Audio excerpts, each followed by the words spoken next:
Татко, здравей! Искам да направя интервю с теб. Здравей, здравей, Лили, слушам те. Ти какво работиш, татко? Баща ти е полицай, служи на хората. Не си при нас? Къде си? Не съм при вас, защото тати е командировка на турската граница и затова няма долу в град Средец съм на командировка. Защо си на границата? На граница съм тати, защото тати с още други тук колеги на баща ти пазим границата от нелегалните иммигранти, които пресичат границата с Турция. Тати е тук да ги спре с другите колеги на тати, затова баща ти е командировка. За да спре нелегалните мигранти на границата. С какво хващаш престъпниците? Татко ги хваща, ако трябва да ги арестува баща ти, той ги арестува с белезници. Ето ги белезниците, къде са?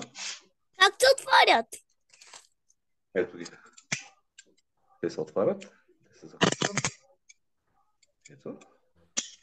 Те се поставят на ръцете на престъпника, който Така вилиш на тати забележка. трябва да бъде задържан и после тати ги отвежда в полицията. Защото един Ти няма престъпник да като е задържан. с някой на ръце, защото са много дебели. Те тъй са направени, че да стават за всяка ръце. За тънки, за дебели, няма значение. Разкажи някаква случка, интересна случка от твоята работа. Конкретна случка.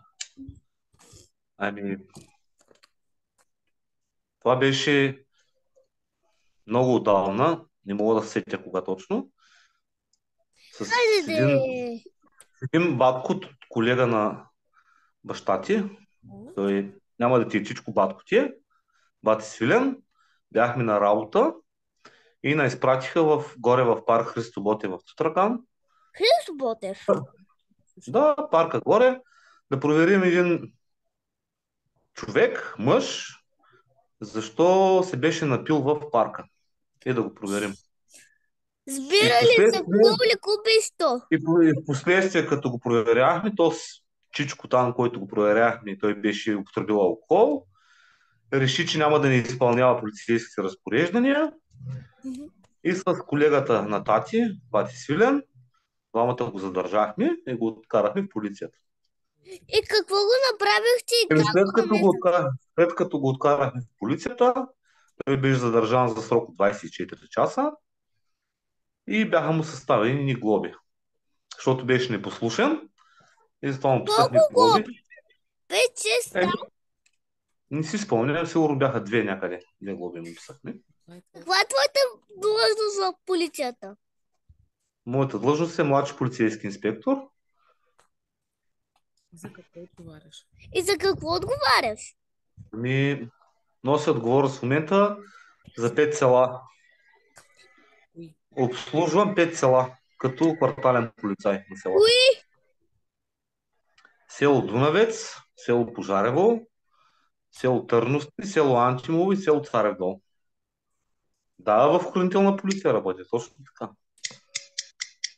В униформения състав. Коли спираш ли? Точно така. И коли спираме, проверяваме водачите на автомобилите, както и самите автомобили. Дали са изрядни, дали са редовни. Кражби проследяваш ли? Кражби не проследявам, кражби разкривам по принцип. Работя по кражби с цел разкриването на кражбите. Кой е извършителя, кога е станало, какво е откраднато. Какво би ме Посъветвал? посъветвал, ако бъда полицай? За да искаш да станеш полицай, първо трябва много да учиш, да си послушна, да спазваш това, което казва тати. Трябва да е учил достатъчно, да е завършил средно образование, с добра оценка, да има шофьорска книжка е желателно, да бъде послушен, защото един човек, като има работа с полицията, с закона, много ясно, че няма да го приемат като полицай. Какви Първо, че трябва да е. документи, какви изпити трябва да издържи, за да стане полицай? Те документите по принцип са много, а изпитите са три. Първо се минава физически изпит, там се тества човек дали може да издържи упражненията, които са физическите за самия изпит. Втори изпит е тест за интелигентност. На този изпит от всякакви теми на познанието се подлага човек да знае като обща култура колко знае, примерно, въпроси от литература, от български език, от математика, от обща култура е този изпит, да се види колко човек знае като цяло нещата. Така ли Е, за... успя да бъдеш полицай да...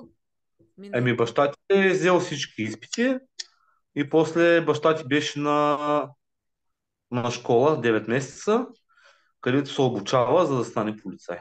М.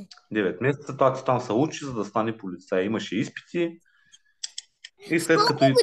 с колко години ставаш полицай? Колко години стаж имаш? В Стаж. момента към настоящия момент баща ти са 16 години стаж в МВР. В година баща ти ще направи 17 години в системата на МВР. Благодаря ти, тате. Благодаря за интервюто. Нека. Моля, лека вечер, надявам се и на живо да направим интервюто, Да. освен онлайн. Довиждане. Добре, и аз за въпросите. Довиждане.